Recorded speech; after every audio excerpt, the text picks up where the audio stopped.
I'd like to just say a few words preliminarily, and then the highlight for me will be getting your questions in a few minutes, because I want to talk about what's on your mind. I urge you to throw hard balls. It's more fun for me if you put a little speed on the pitches as they come in. You can ask about anything except last week's Texas A&M game. That's off limits.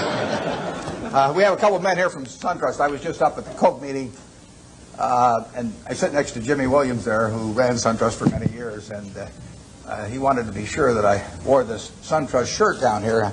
I've tried to get sponsorship on the senior golf tour. I haven't had much luck, but now on the Bankers tour, I'm doing a little bit better. And he said I got a percentage of the increase in deposits in Gainesville, so I'll go out for SunTrust, dear old SunTrust. I would like to talk for just 1 minute to the students about your future when you leave here, because you're going to learn a tremendous amount about investments, and you'll learn enough to do well. You've all got the IQ to do well.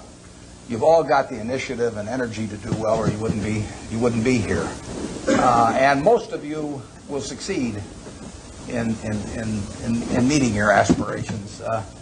But in determining whether you succeed, there's more to it than intellect and energy, and I'd like to talk for just a second about that. In fact, there was a fellow that Pete Kiewit in Omaha used to say that he looked for 3 things in hiring people. He looked for integrity, intelligence, and energy, and he said if that person didn't have the first 2, that the latter 2 would kill him, because if they don't have integrity, you want them dumb and lazy. You don't want them smart and energetic. And I'd really like to talk about that first one, because we know you've got the second 2. And to play along with me in a little game for just a second, in terms of thinking about that question. You've all been here, I guess almost all of your second-year MBAs, and you've gotten to know your classmates. And think for a moment that I granted you the right to buy 10% of one of your classmates for the rest of his or her lifetime. Now you can't pick one with a rich father. That doesn't count. I mean, you've got to pick somebody who's going to do it on their own merit. And I gave you an hour to think about it. Which one are you going to pick among all your classmates as for the one you want to own 10% of for the rest of their lifetime? Are you going to give them an IQ test? Pick the one with the highest IQ? I doubt it. Are you going to pick the one with the best grades? I doubt it. You're not even going to pick the most energetic one necessarily. You're the one that displays the most initiative. But you're going to start looking for qualitative factors in addition to, because everybody's got enough brain here and enough energy. And I would say that if you thought about it for an hour and decided who you're going to place that bet on, you'd probably pick the one who you responded the best to, because the one that was going to have the leadership qualities, the one that was going to be able to get other people to carry out their interests. And that would be the person who was generous and honest and who gave credit to other people even for their own ideas, all kinds of qualities like that. And you could write down those qualities that you admire in this other person, whoever you admire most in the class. And then I would throw in a hooker. I would say as part of owning 10% of this person, you had to agree to go short 10% of somebody else in the class. That's more fun, isn't it? And you think, well, now who do I want to go short of? And again, you wouldn't pick the person with the lowest IQ you would start thinking about the person really who turned you off for one reason or another. I mean, they had various qualities, quite apart from their academic achievement, but they had various qualities. In the end, you shouldn't really want to be around them, and other people didn't want to be around them. And what were the qualities that lead to that? Well, there'd be a whole bunch of things. But it's the person who's egotistical, the person who's greedy, the person who's slightly dishonest, cuts corners, all of these qualities. And you could write those down on the right-hand side of the page. As you looked at those qualities on the left and right-hand side, there's one interesting thing about them. It's not the ability to throw a football 60 yards. It's not the ability to run the 100-yard dash in 9.3. It's not being the best-looking person in the class. They're all qualities that if you really want to have the ones on the left-hand side, you can have them. I mean, they're qualities of behavior, temperament, character that are achievable. They're not forbidden to anybody in this group. And if you look at the qualities on the right-hand side, the ones that you find turn you off in other people, there's not a quality there that you have to have. If you have it, you can get rid of it, and you can get rid of it a lot easier at your age than you can at my age, because most behavior is habitual, and They say the chains of habit are too light to be felt until they're too heavy to be broken.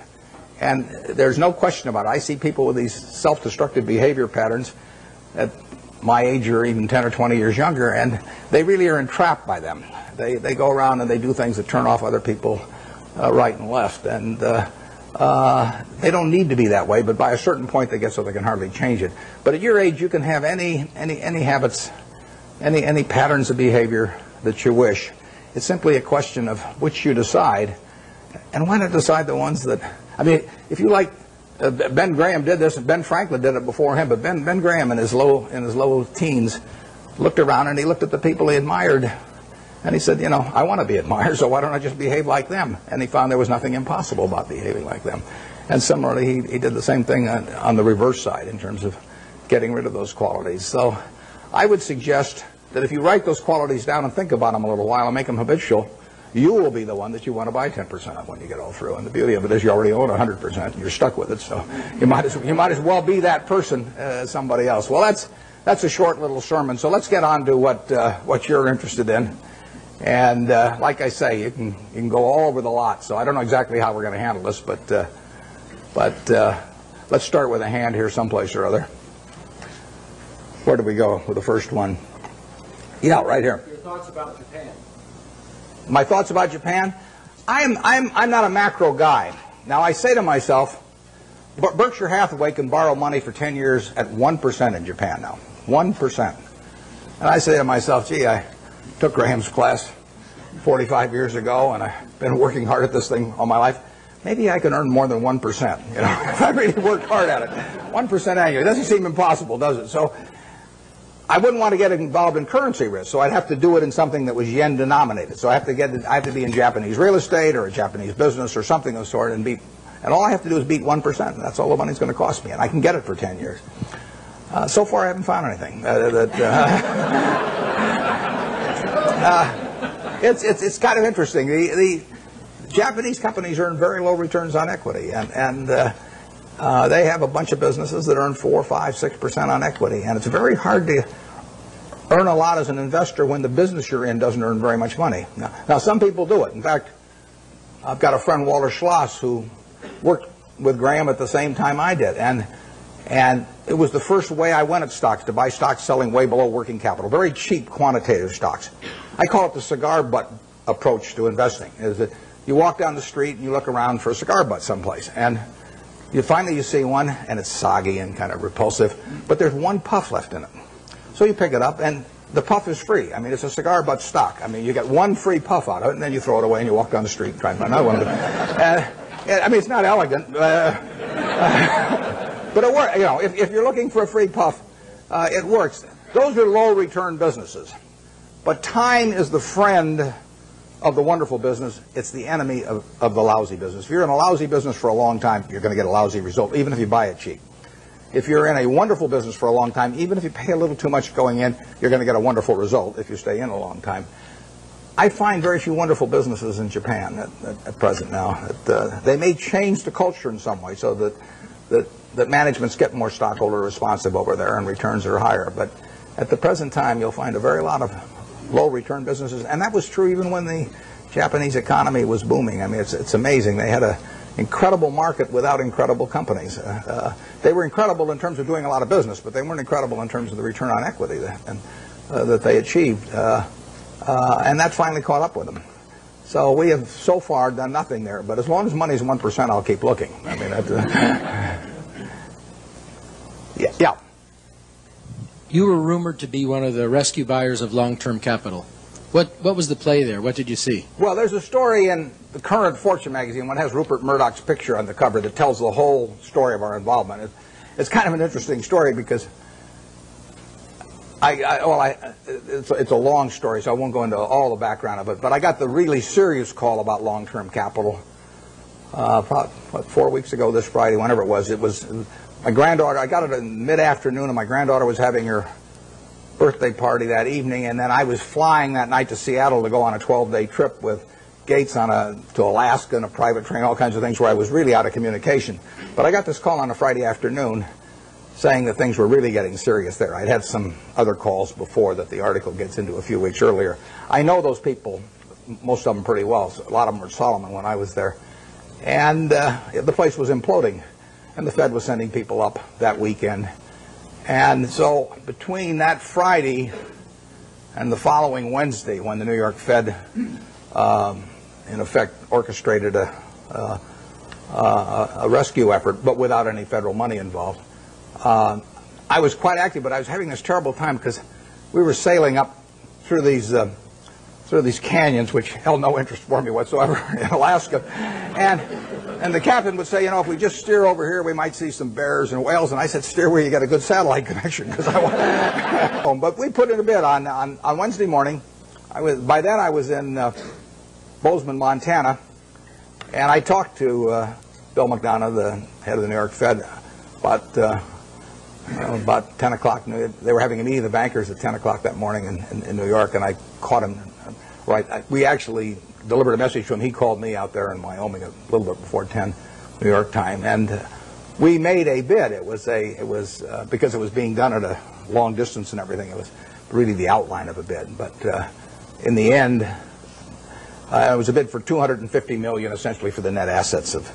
But we would have put in $3.75 billion on top of that, and it would have been $3 billion from Berkshire Hathaway, $700 million from AIG, and $300 million from Goldman Sachs, and we submitted that, but we put a very short time fuse on it, because when you're bidding on $100 billion worth of securities that are moving around, you don't want to leave a fixed price bid out there very long, plus we were worried about it getting shopped. In the end, the bankers made the deal, and but it was an interesting period. The whole long-term capital management, and I hope most of you are familiar with it, but the whole story is really fascinating, because if you take John Merriweather and Eric Rosenfeld, Larry Hillenbrand, Greg Hawkins, Victor Agani, the two Nobel Prize winners, Merton and Scholes, if you take the 16 of them, they probably have as high an average IQ as any 16 people working together in one business in the country, including at Microsoft or wherever you want to name. So there's an incredible amount of intellect in that room. Now you combine that with the fact that those 16 had extensive experience in the field they were operating. I mean, this was not a bunch of guys who had made their money, you know, selling men's clothing and then all of a sudden went into the securities business or anything. They'd had in aggregate, the 16 that probably had 350 or 400 years of experience doing exactly what they were doing. And then you throw in the third factor, that most of them had virtually all of their very substantial net worths in the business. So they had their own money up, hundreds and hundreds of millions of dollars of their own money up, super high intellect, working in a field they knew, and essentially they went broke. And that to me is absolutely fascinating. I mean, if I ever write a book, it's going to be called Why Smart People Do Dumb Things. My partner says it should be autobiographical, but but this might be an interesting illustration. And these are perfectly decent guys. I respect them, and they helped me out when I had problems at Solomon, and so they're not bad people at all. But to make money they didn't have and didn't need, they risked what they did have and did need. And that's foolish. That is just plain foolish. It doesn't make any difference what your IQ is. If you risk something that is important to you for something that is unimportant to you, it just does not make any sense. I don't care whether the odds are 100 to 1 that you succeed or 1,000 to 1 that you succeed. If you hand me a gun with 1,000 chambers, 1,000,000 chambers in it, and there's a bullet in one chamber, and you said, put it up your temple, how much do you want to be paid to pull it once? I'm not going to pull it. You know, you can name any sum you want, but it doesn't do anything for me on the upside, and I think the downside's fairly clear. So I'm not interested in that kind of a game, and yet people do it financially and without thinking about it very much. There was a great book. It wasn't a great book. It was a great title. It was a lousy book written once with a great title by Walter Gutman. The title was You Only Have to Get Rich Once. Now, that seems pretty fundamental, doesn't it? What difference if you've got $100 million at the start of the year, and you're going to make 10% if you're unleveraged and 20% if you're leveraged 99 times out of 100? What difference does it make at the end of the year whether you've got 110 million or 120 million? Makes no difference at all. I mean, if you die at the end of the year, you know, the guy that writes up the story may make a typo, and he may say 110 even if he had 120. So you've got nothing at all. You know what? It makes absolutely no difference. It makes no difference to your family. It makes no difference to anything. And yet the downside, particularly managing other people's money, is not only losing all your money, but it's disgrace and humiliation and facing friends whose money you've lost and everything.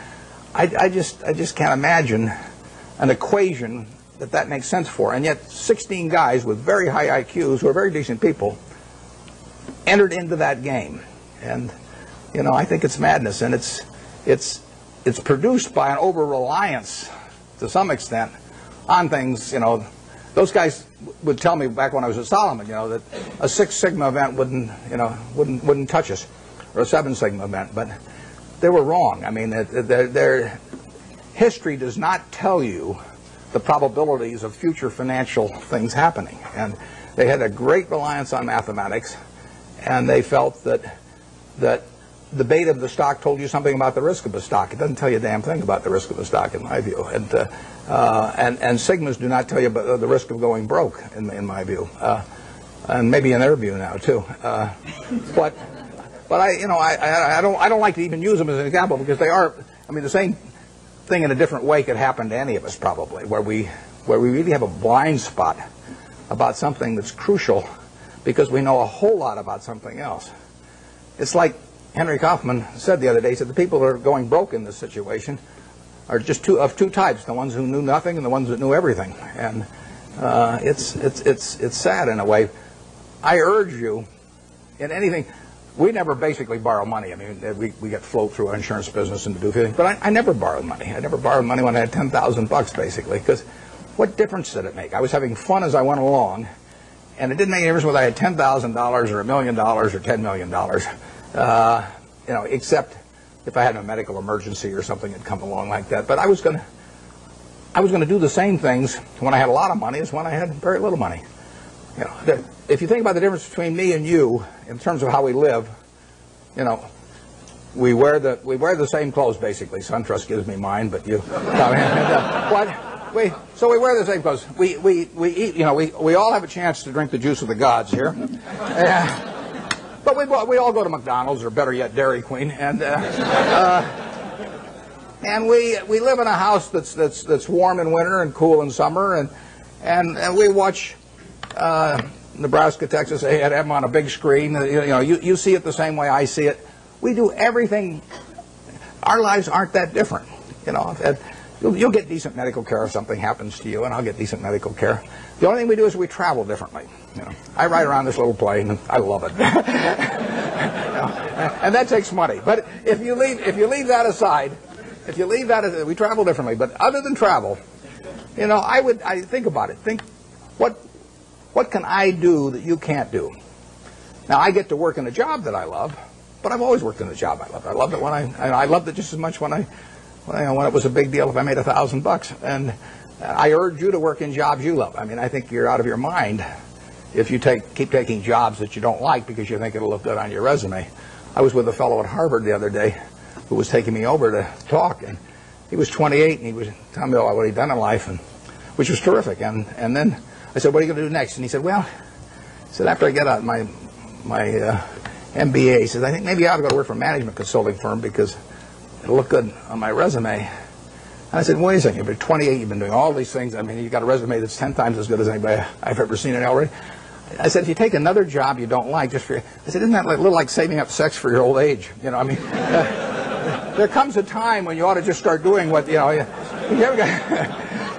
So I think I got the point across to him. But you ought to take a job. When you get out here, take a job you love. Don't take a job that you think is going to look good on your resume. Take a job you love. You may change it later on, but you'll jump out of bed in the morning. I mean, when I got out of Columbia, the first thing I tried to go to work for Graham immediately. I offered to go to work for him for nothing. He said I was overpriced, but I kept pestering him. I went out to Omaha and I sold securities for 3 years, and I kept writing him and giving him ideas and doing all these things. Finally, I went to work for him for a couple of years, and it was a great experience. But I always really worked in a job. I worked in a job that I loved doing. And you should really take a job that if you were independently wealthy, you would take. That's the job to take, because that's the one that you're going to have great fun in. You'll learn something. You'll be excited about it, and you can't miss. You may go do something else later on, but you'll get way more out of it. And I don't care what the starting salary is or anything of the sort. I don't know how I got off on that, but there I am. So I do think that if you think you're going to be a lot happier if you've got 2x instead of x, you're probably making a mistake. I mean, you ought to find something you like that works with that, and you'll get in trouble if you think that making 10x or 20x is the answer to everything in life, because then you will do things like borrow money when you shouldn't, or maybe cut corners on things that your employer wants you to cut corners on. Or it just doesn't make any sense. You won't like it when you look back on it. Yeah. Would you talk to the students about the companies that you like? I don't mean names. I mean what makes the company something that you like. I like businesses I can understand. We'll start with that. That narrows it down about 90%. And, I mean, there's all kinds of things I don't understand, but fortunately, there's enough I do understand. And you got this big, wide world out there. Almost every company's publicly owned, so you got all American business practically available to you. Now, to start with, it doesn't make sense to go with things that you think you can understand, but you can understand some things. I can understand this. I mean, you can understand this. Anybody can understand this. I mean, this is a product that basically hasn't been changed much. They've added the cherry, but since 1886 or whatever it was, and it's a simple business. It's not an easy business. I don't want a business that's easy for competitors. So I want a business with a moat around it. I want a very valuable castle in the middle, and then I want the duke who's in charge of that castle to be honest and hardworking and able. And then I want a big moat around the castle, and that moat can be various things. The moat in a business like our auto insurance business at GEICO is low cost. I mean, people have to buy auto insurance, so everybody's going to have one auto insurance policy per car, basically, or per driver. And I can't sell them 20, but they have to buy one. What are they going to buy it on? They're going to buy it based on service and cost. Most people will assume the service is fairly identical among companies or close enough, so they're going to do it on cost. So I got to be the low-cost producer. That's my moat. To the extent my costs get further lower than the other guy, I've thrown a couple of sharks into the moat. But all the time, if you've got a wonderful castle, there are people out there who are going to try and attack it and take it away from you. And I want a castle that I can understand, but I want a castle with a moat around it. 30 years ago, Eastman Kodak's moat was just as wide as Coca-Cola's moat. I mean, if you were going to take a picture of your 6-month-old baby, and you're going to want to look at that picture 20 years from now, and you're going to want to look at it 50 years from now, and you're never going to get a chance. I mean, you're not a professional photographer so that you can evaluate what's going to look good 20 or 50 years ago. What is in your mind about that photography company is what counts, because they are promising you that the picture you take today is going to be terrific to look at 20 or 30 or 50 years from now about something that's very important to you, maybe your own child or whatever it may be. Well, Kodak had that in spades 30 years ago. They owned that. They had what I call share of mind. Forget about share of market, share of mind. They had something in everybody's mind around the country, around the world, with a little yellow box and everything, that said Kodak is the best. That's priceless. They've lost some of that. They haven't lost it all, and not due to George Fisher, who runs it. George is doing a great job. But they let that moat narrow. They let Fuji come and start narrowing the moat in various ways. They let them get into the Olympics and take away that special aspect that only Kodak was fit to photograph the Olympics. So Fuji gets there, and immediately in people's minds, Fuji becomes more at a parity with Kodak. You haven't seen that with Coke. Coke's moat is wider now than it was 30 years ago. You can't see the moat day by day, but every time the infrastructure gets built in some country that isn't yet profitable for Coke, but will be 20 years from now, the moat is widening a little bit. Things are all the time changing that moat in one direction or another. 10 years from now, you can see the difference. Our managers of the businesses we run, I've got one message to them, which is to widen the moat. And we want to throw crocodiles and sharks and everything else, gators, I guess, into the moat to keep away competitors. And that comes about through service. It comes about through quality of product. It comes about through cost. It comes about sometimes through patents. It comes about through real estate location.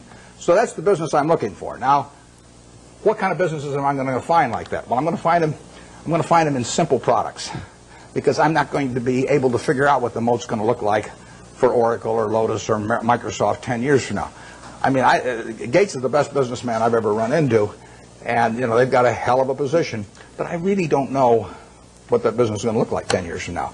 And I certainly don't know what his competitors' businesses are going to look like 10 years from now. Now, I'll name one I don't own. I know what the chewing gum business is going to look like from 10 years from now. I mean, the internet is not going to change how we chew gum. And nothing much else is going to change how we chew gum. And then are there going to be lots of new products? Is it really our spearmint and juicy fruit and all those going to evaporate. So it isn't going to happen. You give me $1 billion and tell me to go in the chewing gum business and try and make a real dent in Wrigley's, I can't do it. And that's the way I think about business. I say to myself, give me $1 billion and how much can I hurt the guy? Give me $10 billion. Give me $10 billion and how much can I hurt Coca-Cola around the world? I can't do it. Well, those are good businesses. Now give me some money and tell me to hurt somebody in some other fields and I can figure out how to do it. So I want a simple business, easy to understand, great economics now, honest and able management, and then I can see about, in a general way, where they're going to be 10 years from now. And if I can't see where they're going to be 10 years from now, I don't want to buy it. Basically, I don't want to buy any stock where if they close the New York Stock Exchange tomorrow for 5 years, I won't be happy owning it. I buy a farm, and I don't get a quote on it for 5 years, and I'm happy if the farm does okay. I buy an apartment house, don't get a quote on it for 5 years, I'm happy if the apartment house produces the returns that I expect. But people buy a stock, and they look at the price the next morning, and they decide whether they're doing well or not doing well. It's crazy, because they're buying a piece of a business. That's what Graham, the most fundamental part of what he taught me. You're not buying a stock, you're buying a part ownership in a business. You will do well if the business does well, and if you didn't pay a totally silly price. And that's what it's all about. And you ought to buy businesses you understand. Just like if you're buying farms, you ought to buy farms you understand. It's not complicated. In calling this Graham Buffett, I mean, it's just pure Graham. I was very fortunate because I picked up a book when I was 19. I got interested in stocks when I was about 6 or 7, and I bought my first stock when I was 11, but I was playing around with all this stuff. I had charts and volume, and I'm making all kinds of technical calculations and everything. And then I picked up a little book, and it just said that you're not buying some little ticker symbol that bounces around every day. You're buying a part of the business. And as soon as I started thinking about it that way, everything else followed. Very simple. So we buy businesses we think we can understand.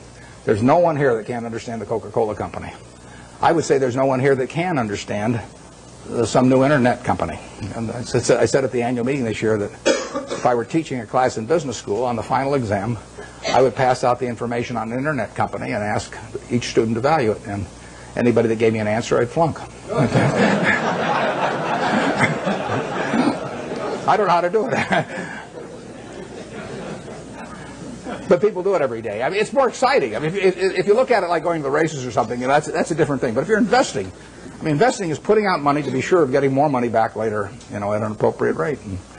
And to do that, you have to understand what you're doing it in. I mean, you have to understand the business. And you can understand some businesses, but not all businesses. Yep. Warren, so you covered half of it, which is trying to understand a business and buying a business, but you also alluded to getting a return on the amount of capital you invest in the business as an investor. And that comes back to what are you paying for the business. How do you determine what you think is a fair price to pay for the business? It's a tough thing to decide, but I don't want to buy into any business I'm not terribly sure of. So if I'm terribly sure of it, it probably isn't going to offer incredible returns. I mean, why should something that is essentially a cinch to do well offer you 40% a year or something like that? So we don't have huge returns in mind, but we do have in mind never losing anything. And I mean, we bought See's Candy in 1972. See's Candy was then selling 16 million pounds of candy at $1.95 a pound, and it was making 2 bits a pound or $4 million pre-tax. We paid $25 million for it. Took no capital to speak of. When we looked at that business, basically my partner Charlie and I really decided whether there was a little untapped pricing power there. In other words, whether that $1.95 box of candy could just as easily sell for $2 or $2.25. If it could sell for $2.25, another 30 cents a pound was $4.8 million on 16 million pounds, which on a 25 million purchase price was fine. We didn't do any, we've never hired a consultant in our lives. Our idea of consulting is go out and buy a box of candy, and eat it. But what we did know was that they had share of mind in California. I mean, there was something special. Every person in California had something in their mind about See's Candy, and overwhelmingly was favorable. They had taken a box, Valentine's Day and given it to some girl, and she'd kissed him. If she'd slapped him, we'd have no business. But as long as she kisses him, that's what we want in their mind. See's Candy getting kissed. And if we can get that in the minds of people, we can raise prices. And I bought that I bought it in 1972. We've raised every year. I raise the price on December 26th. I raise it the day after Christmas, so that everybody, because we sell a lot at Christmas. In fact, we'll make $60 million this year. We'll sell 30 million pounds, make $2 a pound. Same business, same formulas, same everything. $60 million still doesn't take any capital, and we'll make more money 10 years from now. But of that 60 million, we make about 55 million in the 3 weeks before Christmas. And our company song is "What a Friend We Have in Jesus." I mean, it is, it is a good business. But the important thing about that business is that, think about it a little. Most people don't buy boxed chocolates to consume themselves. They buy them as gifts. You know, somebody's birthday. More likely, it's a holiday. It's Valentine's Day, single biggest day of the year. Christmas is the biggest season by far. But women buy for Christmas, and they plan ahead and buy over a 2 or 3 week period. Men buy on Valentine's Day. They're driving home. We run ads on the radio. You know, guilt, guilt, guilt, guilt. You know, the guys are veering off the freeway right and left. And they won't dare go home without a box of candy when we get through with them on our radio ads. So that Valentine's Day is the biggest day. But can you imagine going home on Valentine's Day, and our See's candy is now $11 a pound, thanks to my brilliance. And, and let's say there's candy available at $6 a pound. But do you really want to walk in on Valentine's Day and hand, I mean, your wife's got all these favorable images of the See's candy over the years, and she sees you, and that's the way she thinks of you during the rest of the year when you really behave kind of badly. And you walk in and say, "Honey, this year I took the low bid," and then hand her a box of candy. I mean, it just isn't going to work. So, in a sense, there's untapped price. It's not price dependent, basically. Think of Disney. I mean, Disney is selling, we'll say, home videos for, I don't know what, $16.95, $18.95, or whatever. All over the world, people, and we'll say particularly mothers in this case, have something in their mind about Disney. I mean, every person in this room, when you say Disney, has something in their mind about it. If I say Universal Pictures, you don't have anything in your mind. You know, if I say 20th Century Fox, you don't have anything special in your mind. If I say Disney, you've got something in your mind. And that's true around the world. Now, picture yourself with a couple of young kids, you know, who you want to put away for a couple of hours every day so you get a little peace of mind. And you know if you get them one video, they'll watch it 20 times. So you go to the video store or wherever you buy the video. Are you going to sit there and premiere, you know, 10 different videos and watch them each for an hour and a half to decide which one your kid should watch? No. I mean, let's say there's one there for $16.95 and the Disney's there for $17.95. You know, if you take the Disney video, you're going to be okay. So you buy it. And you don't have to make a quality decision on something that you don't want to spend the time to do. And so you can get a little bit more money if you're Disney, and you'll sell a lot more videos. It makes it a wonderful business. Makes it very tough for the other guy. How would you try to create a brand? DreamWorks is trying, but how would you try to create a brand that competes with Disney around the world and to replace the concept that people have in their minds about Disney with something that says Universal Pictures? You know, so that the mother's going to walk in and pick out a Universal Pictures video in preference to a Disney. It's not going to happen. You know, Coca-Cola is associated with people being happy around the world. We're every place they're happy. We're at Disney World or Disneyland. We're at the World Cup. We'll be at the Olympics. We're every place where people are happy. Happiness and Coke go together. Now, you give me, I don't care how much money, and tell me that I'm going to do that with RC Cola around the world and have 5 billion people that have a favorable image in their mind about RC Cola. It can't get done. You know, and you can fool around with you can do anything you want to do. You can have price discounts on weekends and everything, but you're not going to touch it. And that's what you want to have in a business. That's the moat. And you want that moat to widen. And if you're See's Candy, you want to do everything in the world to make sure that the experience, basically, of giving that gift leads to a favorable reaction. That means what's in the box. It means the person that sells it to you, because all our business is done when we're terribly busy. I mean, people come in those weeks before Christmas or on Valentine's Day, and there are long lines. So at 5 o'clock in the afternoon, some woman is selling the last person the last box of candy, and that person's been waiting in line for maybe 20 or 30 customers. And if the salesperson smiles at that last customer, our moat is widened. And if she snarls at him, our moat is narrowed. We can't see it. It's going on every day. But that's the key to it. I mean, it's a total part of the product delivery is having everything associated with it, say, See's Candy, and something pleasant happening. And that's what business is all about. Yep. When purchasing a company, how much qualitative analysis do you do versus quantitative analysis? And have you ever bought a company where the numbers told you not to? Those are the best buys. The question is whether have I ever bought a company where the numbers told me not to, and how much is qualitative and how much is quantitative. The best buys have been when the numbers almost tell you not to. I mean, because then you feel so strongly about the product, and not just the fact that you're getting a used cigar butt cheap, that it's compelling. I mean, I owned a windmill company at one time, so windmills are cigar butts, believe me. I bought it very cheap. I bought it at a third of working capital, and we made money out of it. but there's no repetitive money to be earned. I mean, there's a one-time profit in something like that, and it's just not, it's not the thing to be doing. I went through that phase. I mean, I bought streetcar companies and all kinds of things. But in terms of the qualitative, I probably understand the qualitative the moment I get the phone call. I mean, almost every business we've bought has taken 5 or 10 minutes, I mean, in terms of analysis. And we bought 2 businesses this year. General Re is, you know, $18 billion or some deal. I've never been to their home office. Yeah. I hope it's there. There could be just a few guys, and they say, "Well, what numbers shall we send Buffett this month?" You know, I can see him, you know, coming in once a month and saying, "Well, we'll just tell him we've got 20 billion in the bank this month instead of 18 billion or something." But I've never been there. And before I bought Executive Jet, which is fractional ownership of jets, and before I bought it, I'd never been there. I bought my family a quarter interest in the program 3 years earlier, and I'd seen the service and seen it develop well. And I got the numbers, but if you don't know enough to know about the business instantly, you won't know enough in a month or 2 months. I mean, you have to have sort of the background of understanding and knowing what you do understand and don't understand. And that is the key. It's defining what I call your circle of competence. And everybody's got a different circle of competence. The important thing is not how big the circle is. The important thing is staying inside the circle.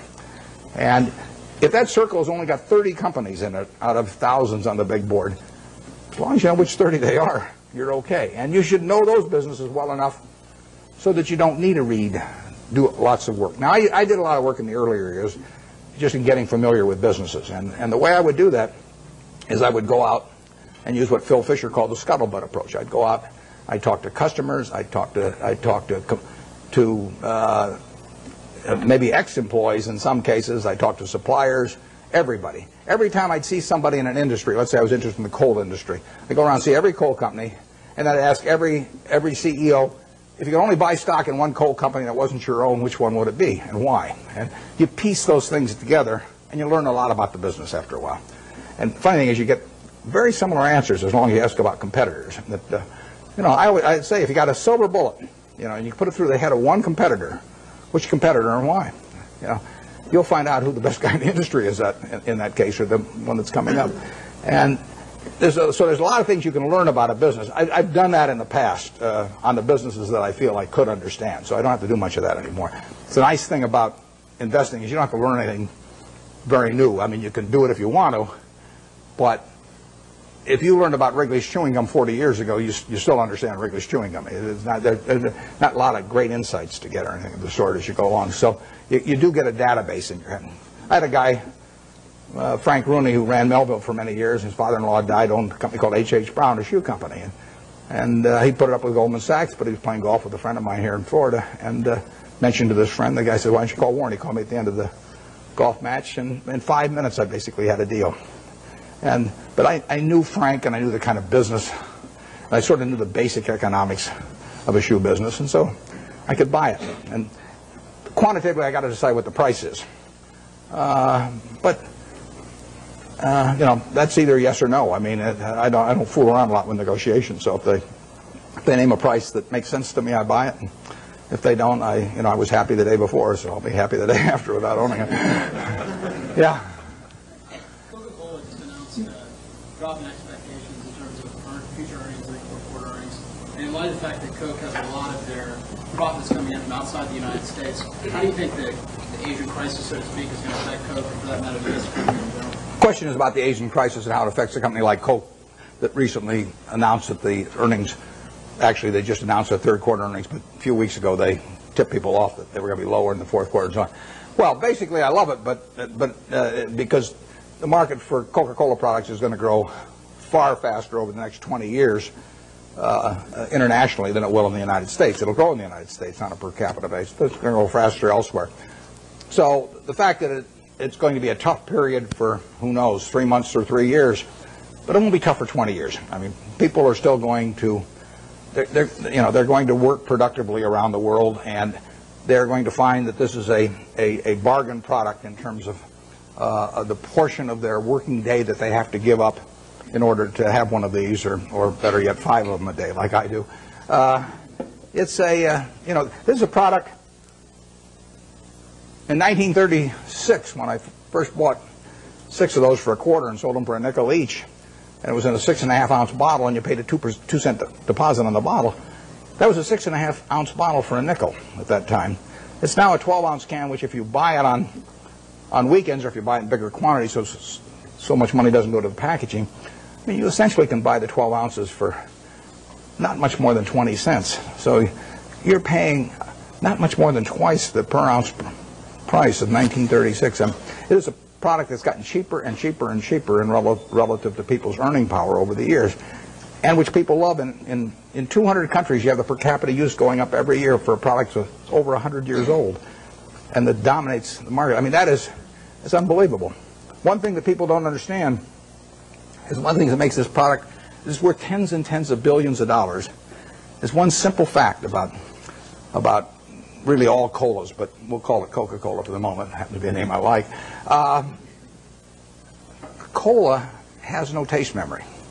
You can drink one of these at 9 o'clock, 11 o'clock, 3 o'clock in the afternoon, 5 o'clock. The one at 5 o'clock will taste just as good to you as the one you drank early in the morning.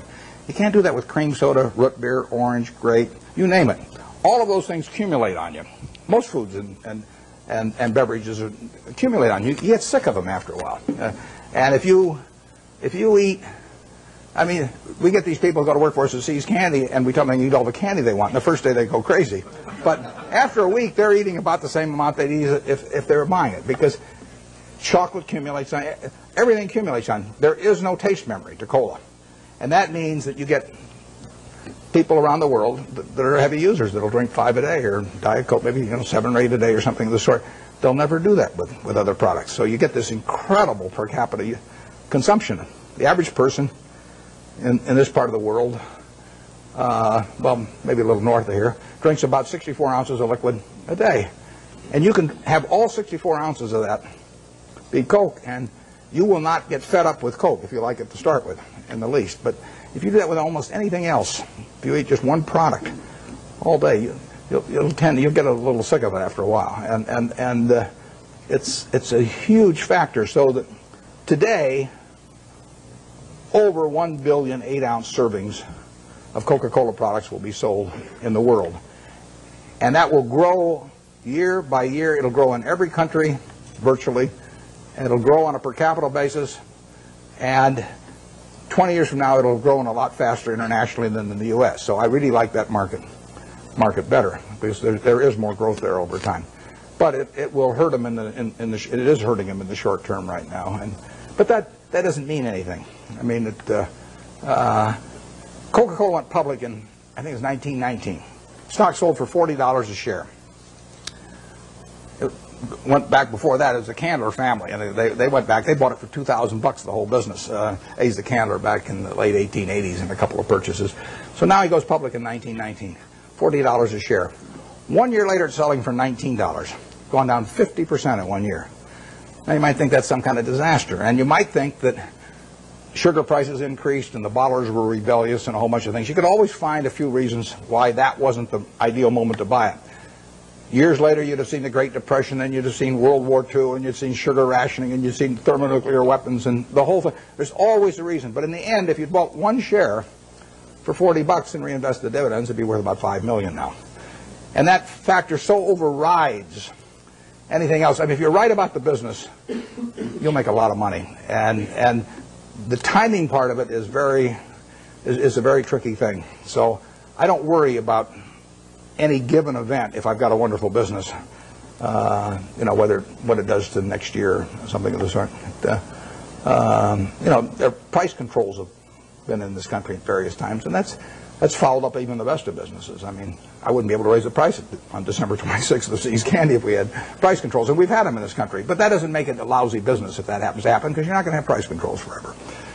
We had them in the early 70s. So the wonderful business. You can figure out what will happen. You can't figure out when it will happen. You don't want to focus too much on when. You want to focus on what. If you're right about what, you don't have to worry about when very much. What investment mistakes have you made, or that you feel that you made, and how have you used those lessons? The question is about my business mistakes. How much time do you have? Well, the interesting thing about the mistakes is that in investments, at least for me and for my partner, Charlie Munger, the biggest mistakes have not been mistakes of commission, they've been mistakes of omission. They're where we knew enough about the business to do something, and for one reason or another, we sat there sucking our thumbs instead of doing something. And so we've passed up things where we could have made billions and billions of dollars from things we understood. Forget about things we don't understand. In fact, I could make billions out of Microsoft. Doesn't mean anything because I never understand Microsoft. But if I can make billions out of healthcare stocks, then I shouldn't make it, and I didn't. You know, when the Clinton healthcare program was proposed and they all went in the tank, we should have made a ton of money out of that because I could understand it. And I didn't make it. I should have made a ton of money out of Fannie Mae back in the mid-'80s because I understood it and I didn't do it. Those are billion-dollar mistakes or multi-billion-dollar mistakes that generally accepted accounting principles don't pick up.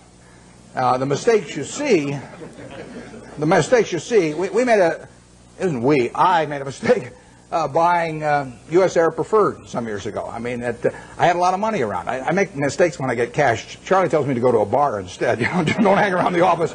But I hang around the office and I got money in my pocket. I do something dumb. And it happens every time. So I bought this thing. Nobody made me buy it. I now have a 800 number I call every time I think about buying stock in an airline, and they talk me down. They say, you know, I say, well, I'm Warren, I'm an airaholic, and then the guy says, you know, keep talking, don't hang up, you know, and don't do anything rash. And finally, I get over it.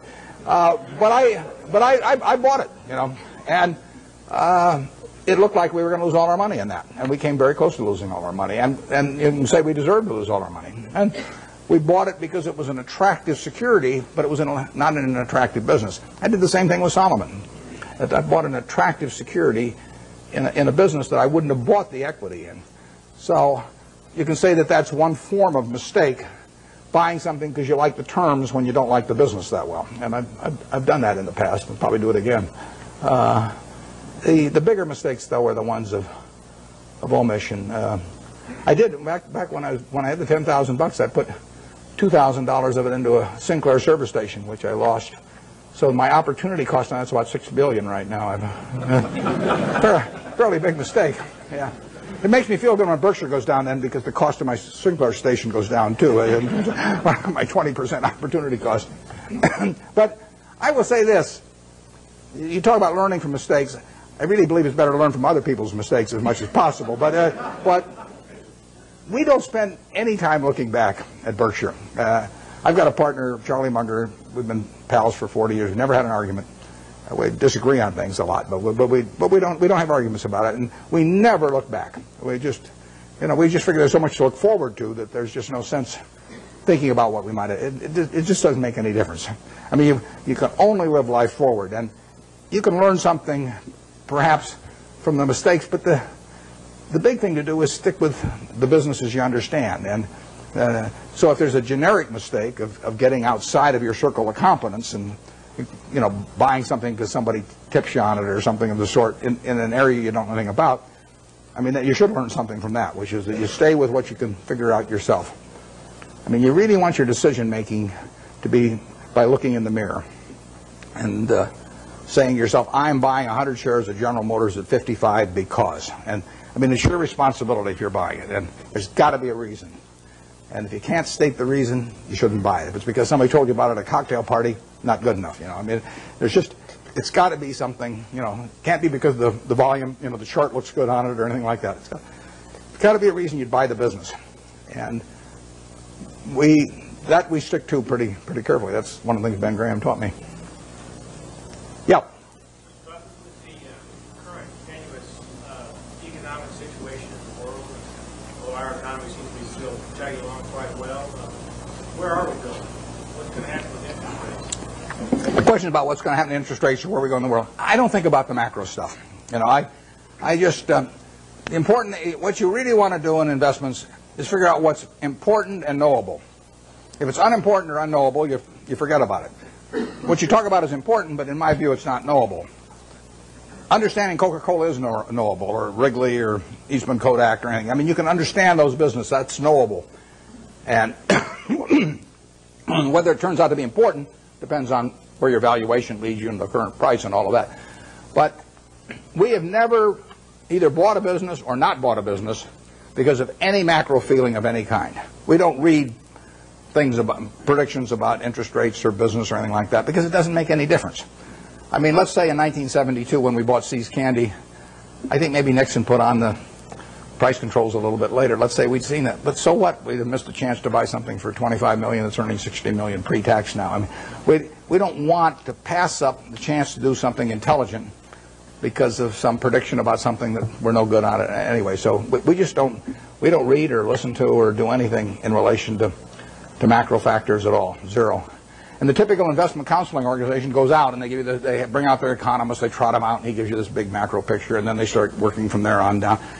In our view, that's nonsense. And if Alan Greenspan was on one side of me and Bob Rubin on the other side, they were both whispering in my ear exactly what they're going to do the next 12 months. It wouldn't make any difference to me in what I pay for executive jet or general reinsurance or anything else I do.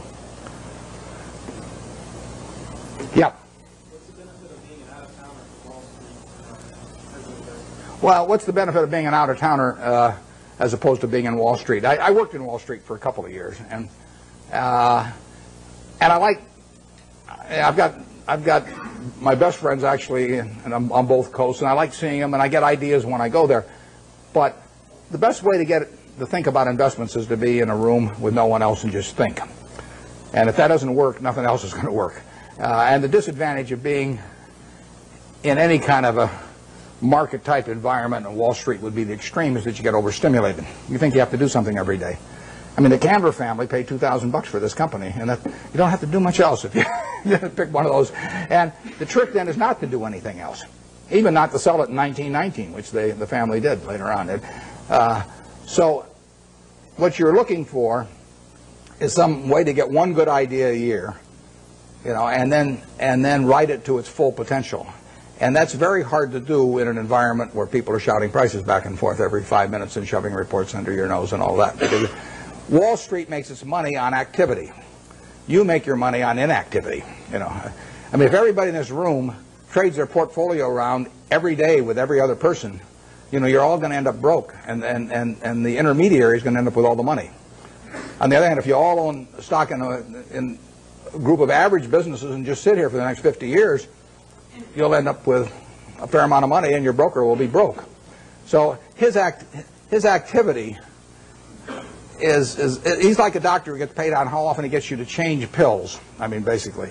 If he gives you one pill and it cures you the rest of your life, he's got one sale, one transaction, and that's it. But if he can convince you that changing pills every day is the way to great health, it'll be great for him and the prescriptionists, and you'll be out a lot of money, and you won't be any healthier. You'll be a lot worse off financially. So you want to stay away from any environment that stimulates activity, and Wall Street would have the effect of doing that. I used when I went out to Omaha, I'd go back about once every 6 months, and I'd go back with a whole list of things I wanted to check out one way or another, companies I wanted to see, and I would get my money's worth out of those trips. But then I'd go back to Omaha and think about it. Yeah. How should an investor evaluate owning shares of Berkshire Hathaway or Microsoft when they don't pay dividends to the investor? Yeah, well, the question with Berkshire Hathaway, the question was about evaluating Berkshire when it doesn't pay any dividends, and it won't pay any dividends either. It's a promise I can keep. All you get with Berkshire, you stick it in your safe deposit box, and then every year you go down and fondle it. You take it out and you fondle it, then you put it back. And I mean, there's an enormous psychic reward in that. You don't underestimate it. But the real question is whether we can keep retaining dollar bills and turning them into more than a dollar at a decent rate. And that's what we try to do. And Charlie Munger and I have our money in it to do that. That's all we'll get paid for doing. We won't take any options. We won't take any salaries to speak of or anything. We'll ride around in the plane. But that's what we're trying to do. It gets harder all the time. The more money we manage, the harder it is to do that. And we would do way better percentage-wise with Berkshire if it was 1/100th the present size. But it is run for its owners, but it isn't run to give them dividends, because so far every dollar that we've earned and could have paid out, we've turned into more than a dollar. It's worth more than a dollar to keep it, and therefore it'd be silly to pay it out. Even if everybody was tax-free that owned it, it would have been a mistake to pay dividends at Berkshire, because so far the dollar bills retained have turned into more than a dollar. But there's no guarantee that that happens in the future, and at some point the game runs out on that. But it is the goal of, I mean, that is what the business is about. We're not nothing else about the business do we judge ourselves by. We don't judge it by the size of its home office building or anything of the number of people working around it. We've got 12 people at headquarters. We've got 45,000 employees at Berkshire and 12 people at headquarters, 3,500 square feet. And we won't change it. So we will judge ourselves by the performance of the company. And that's the only way we'll get paid. But believe me, it's a lot harder than it used to be. One of your investments has reached its full potential. As you said earlier, that you... I missed the last part of it. Reach its full potential. Well, ideally, you buy in businesses where you feel that will never happen. In terms of, I mean, I don't buy Coke with the idea that it's going to be out of gas in 10 years, or 15 years. I mean, there could be something happen, but I would think that the chances of that are almost nil. So what we really want to do is buy businesses that we would be happy to own forever. It's the same way I feel about people who buy Berkshire. I want people to buy Berkshire that plan to hold it forever. They may not for one reason or another, but I want them at the time they buy it to think they are buying a business that they're going to own forever. And I don't say that's the only way to buy things. It's just that that's the group I want to have join me because I don't want to have a changing group all the time. I measure Berkshire by how little activity there is in it.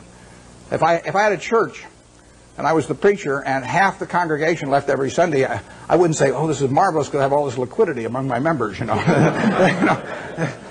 There's terrific turnover, I would rather get a church where all the seats are filled, every Sunday by the same people. Well, that's the way we look at the businesses we buy. We want to buy something that we're really happy to own virtually forever. And we can't find a lot of those. And back when I started, I had way more ideas than money, so I was just constantly having to sell what I thought was the least attractive stock in order to buy something that I just discovered that looked even cheaper. But that's not our problem really now. And so we hope we're buying businesses that we're just as happy with 5 years from now as now. And if we ever found some huge acquisition, then we'd have to sell something maybe to make that acquisition. But that would be a very pleasant problem to have. We never buy something with a price target in mind. I mean, we never buy something at 30 saying if it goes to 40, we'll sell it at 50 or 60 or 100. We just don't do it that way any more than when we buy a private business like See's Candy for $25 million, we don't say to ourselves, if we ever got an offer of $50 million for this business, we'd sell it. That's just not the way to look at a business. The way to look at a business is this going to keep producing more and more and more money over time? And if the answer to that is yes, you don't need to ask any more questions. Those same principles in mind, what was your motivation for taking a piece of Solomon and similarly long-term capital? And how did you come up with the valuation? Well, Solomon, like I said, I went into that because it was a 9% security in 1987, September 1987. The Dow was up 35% that year. We'd sold a lot of stuff, and I had a lot of money around. It looked to me like we were never going to get a chance to do anything. So I took an attractive security form in a business I would never buy the common stock of. And I went in because of that, and I think that's generally a mistake. It worked out okay finally on that, but it's not what I should have been doing. I either should have waited, in which case I could have bought more Coca-Cola a year later or thereabouts, or I should have even bought Coke at the prices it was selling at then, even though it was selling at a pretty good price at the time. So that was a mistake. On long-term capital, we have learned other businesses that are associated with securities over the years. And, I mean, one of them is arbitrage. I've done arbitrage for 45 years, and Graham did it for probably 30 years before that. And that's a business, unfortunately, I have to be near a phone for, and I have to really run out of the office myself because it requires being more sort of market attuned, and I don't want to do that anymore. So unless a really big arbitrage situation came along that I understood, I won't be doing much of that. But I've probably been in 300 arbitrage situations at least in my life, maybe more. And it was a good business, perfectly good business. Long-term capital has a bunch of positions. They got tons of positions, but the top 10 are probably 90% of the money that's at risk. And I know something about those 10 positions. There's a few other positions we have that aren't that big because they can't get that big, but they could involve yield curve relationships or on-the-run, off-the-run governments or things like that that are just things you learn over time if you're around securities markets. They're not the base of our business. Probably on average, they've accounted for 0.5 percentage point of our return a year, or 3/4 of a percentage point a year of our return. They're little pluses that you get for for actually having just been around a long time and learning a little bit about it. First arbitrage, not the first arbitrage I did, but one of the first arbitrages I did, involved a company where they were offering cocoa beans in exchange for their stock. That was in 1955. And I bought the stock, turned in the stock, got warehouse certificates for cocoa beans, and they happened to be a different type. They were trading in the New York Cocoa Exchange, but there was a basis differential in my favor, and I sold them. I mean, that's just something that I was around at the time, so I learned about. Hasn't been a cocoa bean deal since. 40-odd years. I've been waiting for another cocoa bean deal. I haven't seen it, but it's there in my memory if it ever comes along. And that long-term capital is that on a big scale. Yep.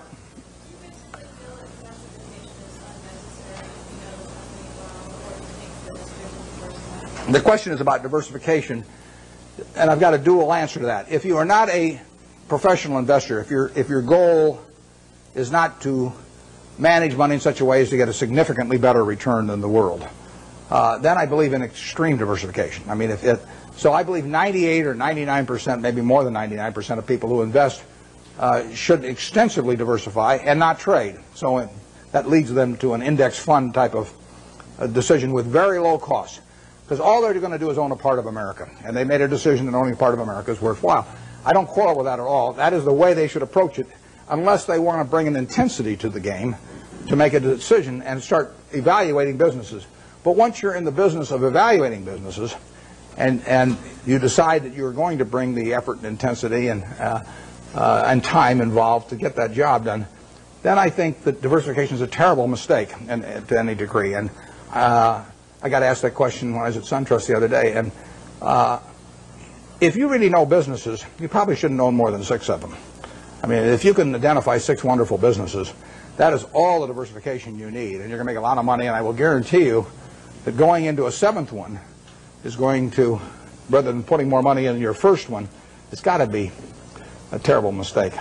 Very few people have gotten rich on their 7th best idea, but a lot of people have gotten rich on their best idea. So I would say that for anybody working with normal capital who really knows the businesses they've gone into, 6 is plenty, and I probably have half of it in what I liked best.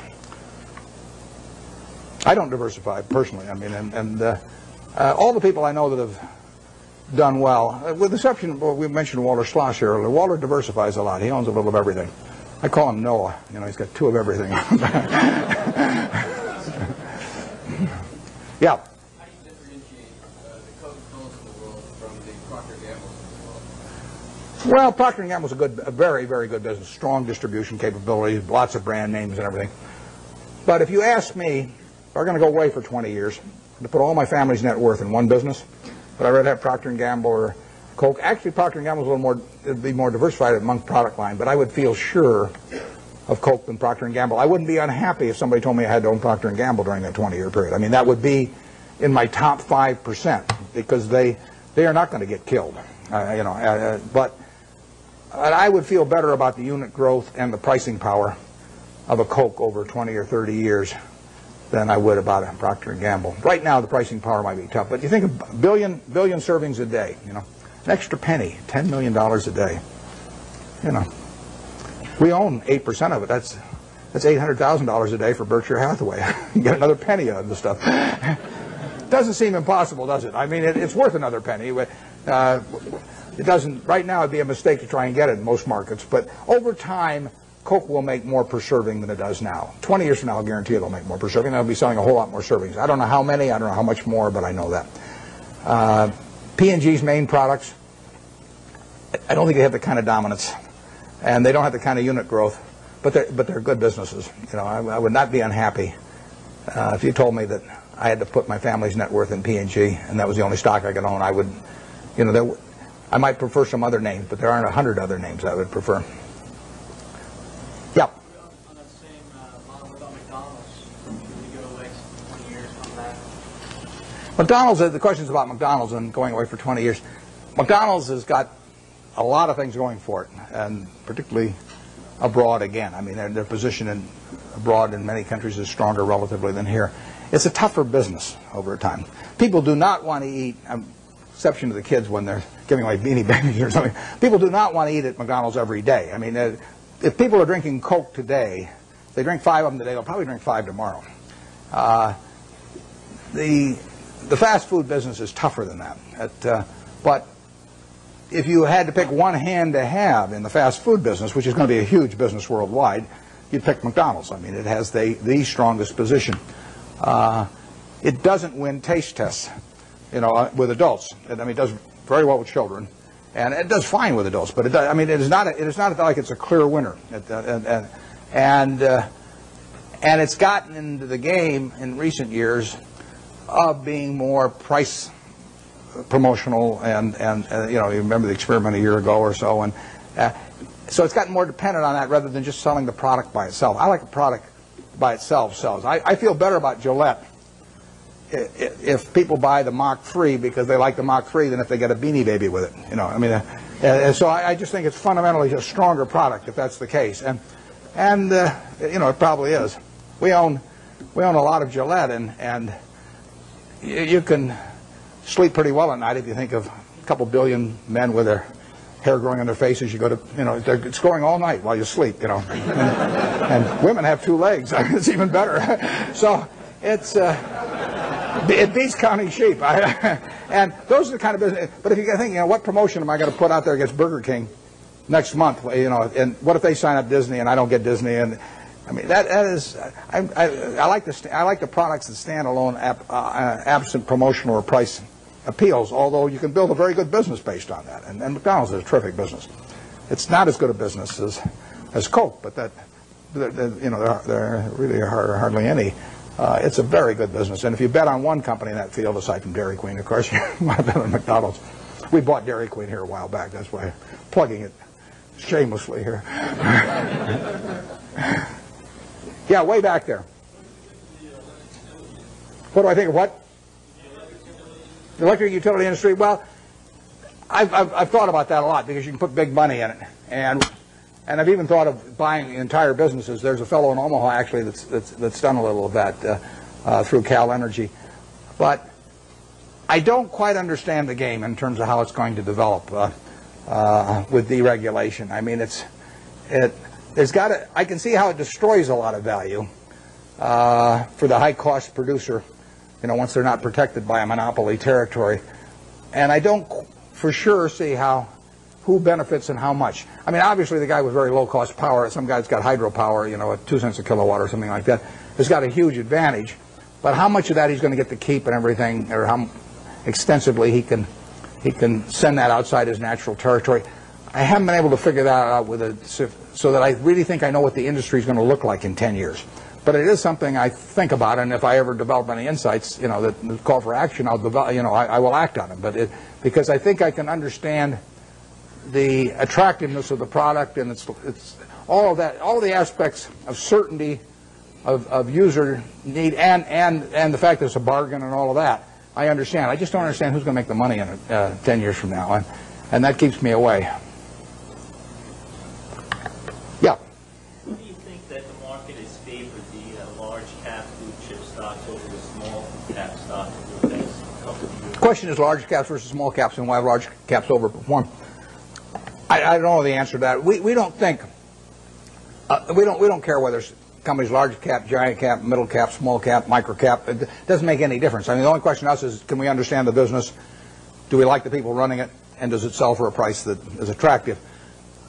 From my personal standpoint, running Berkshire now, because we've got pro forma for Gen Re, I don't know what we have, maybe $75 or $80 billion to invest, and I only want to invest in about 5 things. So I'm really limited to very big companies.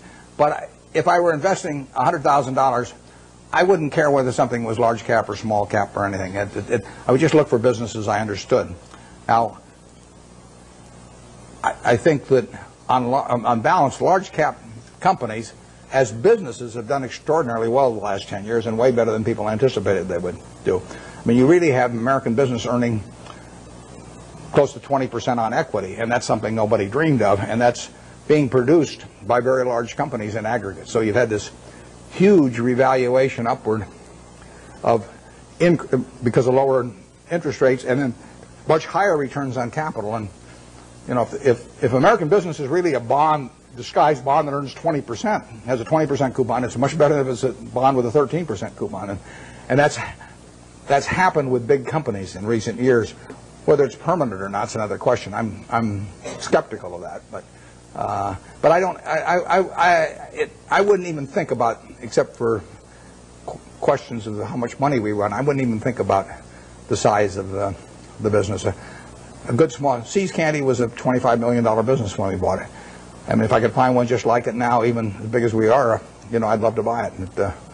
It's the certainty of it that counts. Yeah, way over there. You mentioned earlier that in buying stock, almost every company is public. And one thing until the last 5 years, real estate has been primarily private. We're now seeing a great securitization of real estate. And what is your insights into the industry? Yeah, you're talking about real estate equity. There's been securitization, enormous securitization of the debt, too, of real estate. And that is one of the items right now that is really clogging up the capital markets. I mean, the mortgage-backed securities they're just not moving in commercial mortgage-backed, not residential mortgage-backed. And so that's. But I think you're directing your question at equities probably, and the equities. If you leave out, the corporate form has been a lousy way to own equities. I mean, you've interjected a corporate income tax into something that people individually have been able to own with a single tax, and by having the normal corporate form, you get a double taxation in there you really don't need with real estate, and it takes away too much of the return. REITs have, in effect, created a conduit so that you don't get the double taxation, but they also generally have fairly high operating expenses. And if you get real estate, let's just say you can buy fairly simple types of real estate on an 8% yield or thereabouts, and you take away maybe close to 1 or 1, maybe even 1.5% by the time you count stock options and everything. It's not a terribly attractive way to own it. Maybe the only way a guy with $1,000 or $5,000 can own it. But if you have $1 million or $10 million, you're better off owning the real estate properties yourself and sticking some intermediary in between that will get a sizable piece of the return for himself. So, but generally speaking, we've seen very, very little in that field that gets us excited. People sometimes get very, very confused about. They'll look at some huge land company. I'll take one that won't evoke any emotional reactions on the part of anybody, like Texas Pacific Land Trust, which has been around over 100 years and got a couple million acres in Texas. And they'll take they'll sell 1% of their land every year, and they'll take that as applying to everything and come up with some huge value compared to the market value. But that's nonsense if you really own the property. I mean, you can't move. You can't move 50% of the properties or 20% of the properties. It's way worse than an illiquid stock. So you get these. I think you get some very silly valuations placed on a lot of real estate companies by people that don't really understand what it's like to own one and try to move large quantities of property. REITs have behaved terribly in the market this year, as you know, and it's not at all inconceivable they would become a class that would get so unpopular that they would sell at significant discounts from what you could sell the properties for. And they could get interesting as a class then, and then the question is whether the management would fight you in that process, because they would be giving up their income stream for managing things, and their interests might run counter to the shareholders on that. I've always wondered about the REITs that say, our assets are so wonderful and they're so cheap, and then they go out and sell stock. I mean, there's a contradiction in that. If they say our stock at 28 is very cheap, and then they sell a lot of stock at 28 less an underwriting commission, it doesn't. There's a disconnect there, and so. But it's a field we look at. I mean, Charlie and I can understand real estate, and we would be open for very big transactions periodically. And if there was a long-term capital management situation and translated to real estate, we would be open to that. The trouble is, so many other people would be too, that it would be unlikely to go at a price that would really get us excited. Way back there. Understanding your theory that sort of a down market is good for net savers, can you sort of give us your thoughts as to where the market's going, its downward trend, and long-term profit or long-term profit obviously? Well, I've got no idea where the market's going to go. I prefer it going down, but I haven't. My preferences have nothing to do with it. The market knows nothing about my feelings. That's one of the first things you have to learn with a stock. You buy 100 shares of General Motors. Now, all of a sudden, you have this feeling about General Motors. I mean, if it goes down, you may be mad at it. You may say, well, if it just go up to what I paid for it, my life will be wonderful again. Or if it goes up, you may say how smart you were and how you and General Motors have this love affair and everything. You've got all these feelings. Stock doesn't know you own it. Stock just sits there. It doesn't care what you paid. It doesn't care that you owned it or anything. So any feeling I have about the market is not reciprocated. I mean, it is the ultimate. Yeah, it is very cold shoulder we're talking about here. And anybody that is going to be a net seller, practically everybody in this room is more likely to be a net buyer of stocks over the next 10 years than they are a net seller. So every one of you should prefer lower prices. I mean, if you're going to be a net eater of hamburger in the next 10 years, you want hamburger to go down unless you're a cattle producer. And if you're going to be a buyer of Coca-Cola and you don't own Coke stock, you hope the price of Coke goes down. I mean, you're looking for it to be on sale this weekend at your supermarket. You want it to be down on the weekends, not up on the weekends when you're going to attend the supermarket. Your stock exchange is a big supermarket of companies. And you're going to be buying stocks. What do you want to have happen? You want those stocks to go down, way down. And, you will make better buys then. And later on, 20 years from now, 30 years from now, when you're in a period when you're dis-saving or when your heirs dis-save for you, after you're gone, I mean, then you may care about higher prices. But I find people, that was one of the, there's a chapter 8 in Ben Graham's Intelligent Investor about the attitude towards stock market fluctuations. And that and the chapter 20 on the margin of safety are the two most important essays ever written on investing as far as I'm concerned. Because when I read chapter 8, when I was 19, I figured, I just figured out what I just said, but it's obvious. I didn't figure it out myself, though. It was explained to me. I'd probably gone another 100 years if I had read it and still thought it was good when my stocks were going up. No, we want things to go down, but I have no idea what the stock market's going to do. I never do. I never will. It's not something that I think about at all. When it goes down, I look harder at what I might buy that day. Because I know there's more likely to be some merchandise there that I can use my money effectively in. Okay, Warren, we'll take one more question from the audience. Okay, I'll let you pick who gets it. You can be the guy.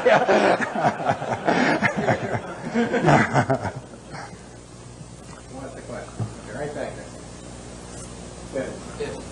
If you live it again, study your life again, then what would you like to do to have a happier life? Yeah, I would say, and this is going to sound disgusting. The question is, what would I do if I were going to live over again and have a happier life? The only thing I might do is select a gene pool where people live to be 120 or something that I came from. But I've been extraordinarily lucky.